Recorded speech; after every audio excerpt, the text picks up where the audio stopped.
Bonjour chers frères et sœurs, bonjour chers amis.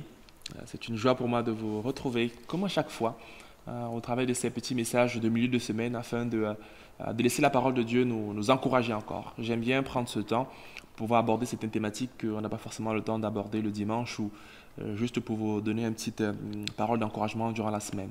Et la semaine dernière, j'avais commencé avec vous un chemin vers une vie de prière épanouie. Je pense vraiment que on peut mesurer notre euh, état spirituel en fonction de la qualité de notre vie de prière. Qu'on soit jeune chrétien, qu'on soit un ancien, qu'on soit apôtre, prophète, pasteur, évangéliste, enseignant, peu importe le don que nous a reçu, que Dieu nous a communiqué, la vie de prière, non pas en tant que ministère de prière, mais la vie de prière du chrétien est quelque chose qui est parfois le thermomètre de notre spiritualité. Et on peut être actif, on peut voir beaucoup de fruits, même voir des miracles, des signes, des prodiges. Mais la qualité de notre intimité avec Dieu, ce temps de face à face avec Dieu, ces rendez-vous sont essentiels pour notre marche avec Dieu. Et c'est l'enjeu de toute cette réflexion. C'est durant cette saison de rentrée, de dire Seigneur, je voudrais vivre encore une feu nouveau, une dimension nouvelle, une marche, une saison nouvelle avec toi. Parce qu'on a besoin d'être renouvelé chaque jour dans notre vie de prière. Je te poser la question la semaine dernière, j'ai abordé la question sur la nécessité d'avoir une habitude de prier chaque jour, d'avoir un temps, un lieu où je passe du temps réellement avec Dieu. Je veux vraiment te pousser un peu, te bousculer un peu, te dire, mais quelle est la dernière fois où tu as vraiment passé du temps de qualité avec Dieu? Juste avec toi et ton Dieu. Je ne compte pas les moments où tu pries avant de manger ou avant de te coucher. Ils sont essentiels, ils sont importants. Oui, le moment que tu viens le dimanche à l'église, mais juste un moment où tu as juste passé du temps, toi et ton Dieu. Je voudrais t'encourager, si ça fait longtemps que tu ne l'as pas fait, à revenir à cela. Parce que rien ne peut remplacer ces moments de qualité. Notre service ne pourra pas le remplacer. Nos dons ne pourront pas les remplacer. Notre engagement ne pourra pas les remplacer. Car dans ce lieu secret, c'est là où Dieu déverse son onction sur nous et sa présence sur nous. Alors, peut-être tu me diras, si je vais dans le lieu de temps de prière, qu'est-ce que je vais faire? Alors aujourd'hui, je voudrais aborder avec toi un aspect, pour moi, élémentaire. Peut-être pas élémentaire, mais élémentaire, c'est vrai, parce que tout le monde pourrait le faire, mais indispensable pour notre vie de tous les jours. Je l'ai simplement appelé la communion avec le Saint-Esprit, la communion avec le Seigneur Jésus dans la prière. Lisez avec moi l'évangile de Luc au chapitre 5, du verset 15 au verset 16. Luc chapitre 5, du verset 15 au verset 16. Il est écrit, sa renommée, parlant de Jésus, sa renommée se répandait de plus en plus et les foules nombreuses se rassemblaient pour l'entendre et pour être guéris de leur maladie. Mais lui se retirait dans les déserts et priait. Amen. Ce passage est extraordinaire. Jésus a du succès dans le ministère. Tout le monde autour de lui aimerait pouvoir être guéri. Il y a des miracles, des signes, des prodiges.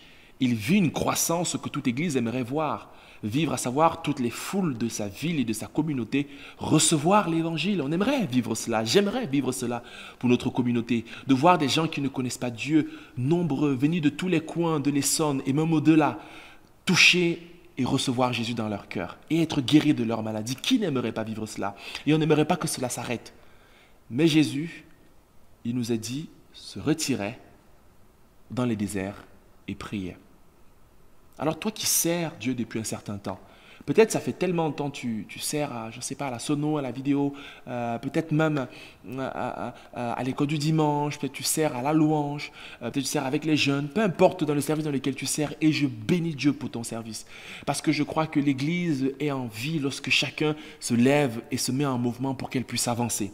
Et on a tous besoin de retrousser les manches et de faire en sorte que le Seigneur puisse accomplir ses projets pour notre Église, mais pour notre communauté. Mais rien ne remplacera comme Jésus. Malgré les miracles, les actions qu'on fera, rien ne remplacera le temps où on se met à part pour passer du temps avec lui. Alors je voudrais t'inviter, mes amis, comme Jésus. Jésus se retirait et passait du temps parce qu'il aimait le Seigneur. Il aimait Dieu le Père. Il passait du temps avec lui simplement pour lui raconter sa journée, pour échanger, pour discuter, pour juste vivre quelque chose d'extraordinaire avec Dieu. On a besoin de ces temps de qualité juste où on ne vient pas pour demander. On ne vient pas pour réclamer. Viendra un temps où on parlera de demander. On ne vient peut-être même pas pour adorer pour l'instant. On vient juste passer du temps avec Dieu. On vient juste communier avec lui. On vient parler, échanger avec lui.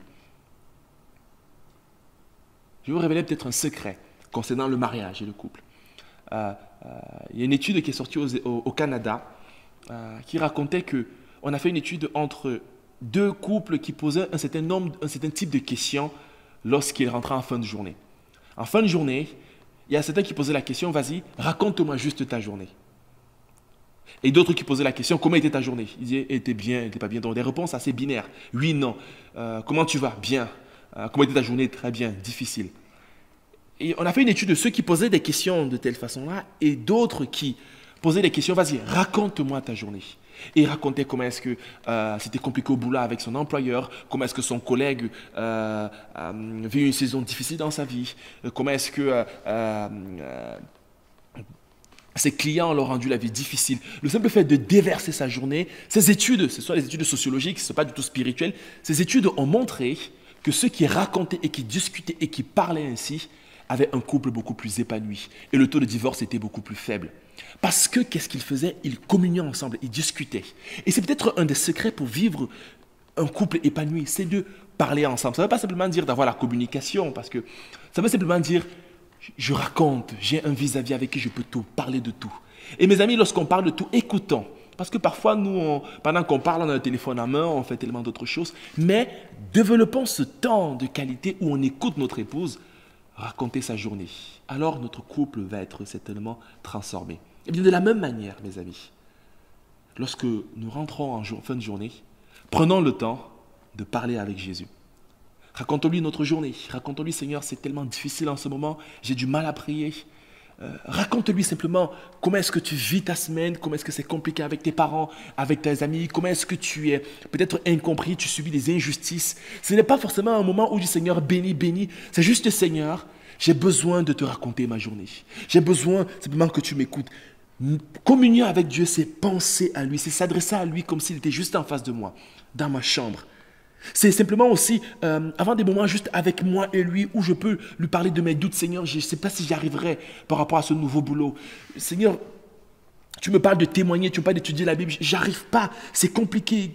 Montre-moi comment faire. Ce n'est pas forcément un moment d'adoration ou de louange ou de célébration. Viendra un moment où on va le faire. Mais c'est juste un moment où on vient juste face à face avec Jésus. On dit, Jésus, voici comment a été ma journée. Voici mon moment. Voici ce que je vis en ce moment. Seigneur, regarde comment je suis traité injustement. Seigneur, je suis content parce que j'ai eu ce travail, j'ai eu ce job. C'est juste un moment où je rencontre mon Créateur. Alors, ça peut être un moment sur ton canapé. Ça peut être sur ta terrasse, sur ton balcon, où tu t'assois juste, tu contemples peut-être la nature et tu parles à Dieu. Ça peut être un moment dans la cuisine en train de faire à manger et tu penses à lui. Ça peut être un moment où tu dis, Seigneur, comment est-ce que je vais être une maman vraiment efficace? J'ai l'impression que c'est compliqué, j'arrive pas. Ça peut être juste un moment où on dit, Seigneur, est-ce que c'est normal que je vive cela? Et mes amis, lorsqu'on développe et qu'on cultive ce temps de communion, voyez-vous, un enfant de 5 ans peut le faire.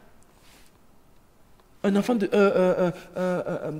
une maman de 90 ans peut faire cette même chose. Ce temps de communion qui est déconnecté parfois de toute religiosité, de toutes choses qui sont parfois superficielles, où on parle, on ne sait même pas ce qu'on dit.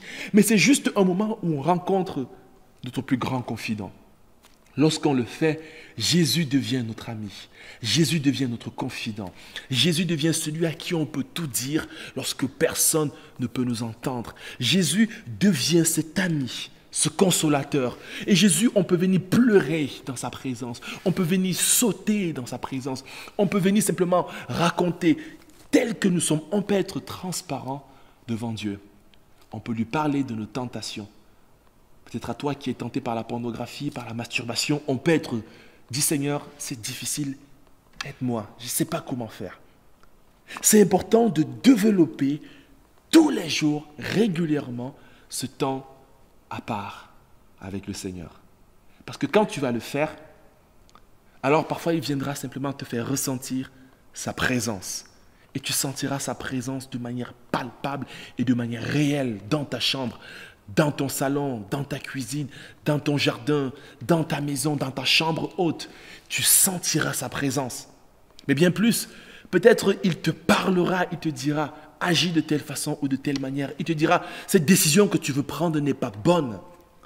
Ce choix, ce conjoint, cette personne que tu fréquentes n'est pas la bonne personne pour ta vie. Il pourra déverser sa parole en toi. Je te conseille, lorsque tu vas dans ces temps d'intimité, de communion, de prendre un cahier avec toi. Un cahier où tu pourras écrire ce que Dieu t'aura dit. Un moment juste avec lui. Parfois, tu rencontreras sa présence, mais parfois peut-être tu n'entendras rien du tout. Mais sache que Dieu est avec toi.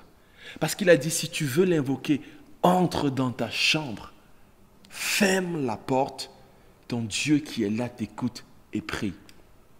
Alors mes amis, peut-être comme Jésus, tu auras du succès dans tes entreprises. Tu seras un homme très occupé, une femme très occupée, tu seras impliqué dans l'église, tu seras béni, Dieu, tu utiliseras de manière juste extraordinaire, aussi bien peut-être dans ton travail, ou bien dans l'église, ou à l'extérieur dans ta famille.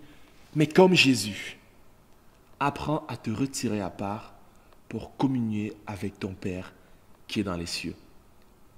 En faisant cela, tu auras une vie de prière épanouie. Vous voyez, on n'a pas encore parlé du fait de demander, de recevoir. On est juste en train d'imiter Jésus. On est juste en train de faire comme Jésus faisait. Alors mon frère, ma sœur, comme Jésus, développons dans notre habitude de prière le temps de communion avec notre Seigneur. En le faisant, il viendra renouveler notre vie, notre passion pour lui, notre amour pour lui. Et aussi, il nous montrera les choses à venir. Ce n'est pas pour ça qu'on va, mais il va simplement déverser sa parole en nous. Combien de fois j'ai vécu ces moments où Dieu m'a parlé, où Dieu m'a révélé des choses cachées, où Dieu m'a encouragé, où j'ai aussi pleuré dans sa présence, parce que c'était dur et que je traversais une situation difficile. Alors mes amis, que le Seigneur vous accorde cette grâce de vivre des temps de qualité, de communion dans sa présence. Non pas des temps d'intercession encore, non pas des temps d'action de grâce encore, mais juste des temps où on médite, où on s'assoit, où on réfléchit. Si vous le faites chaque jour, vous allez vous rendre compte que vous allez devenir créatif. Vous allez devenir innovant. Parce que là où Dieu est présent, Dieu agit et Dieu manifeste sa gloire. Alors, n'hésite pas à aller dans le lieu secret et à passer des temps de communion avec ton Créateur. Il t'attend. Et lorsque tu viendras, il n'hésitera pas à te parler. Que le Seigneur te bénisse, mon ami, et à très bientôt.